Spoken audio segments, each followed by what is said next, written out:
Niya rin humana ng malakas na kakampi. Nais mo magpakabayan? Marami na ang taong namamatay. Hindi ako basta manonood lang.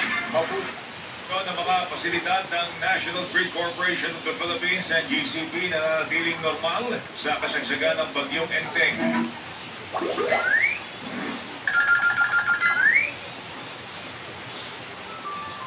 Alam mo,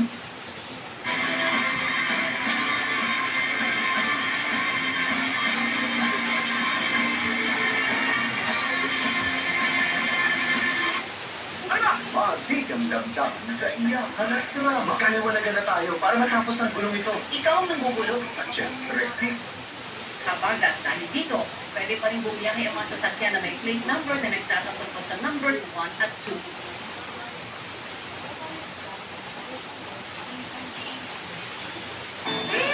Ay, day, sarap sa Viva Life! Attention. Diary. Make my heart come blue. Baby, oh.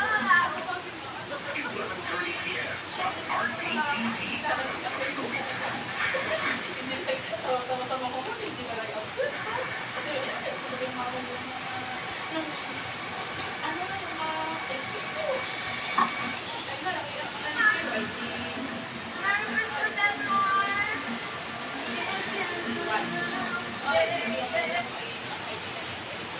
Umapaw ang saya for all.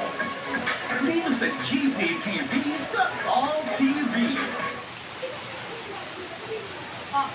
Nakikiisa si Vice President Sara Duterte sa mga miyembro ng Kingdom of Jesus Christ sa pagunita ng Hindi ako na-overwhelmed na. Alam ko, sobrang hirap ito.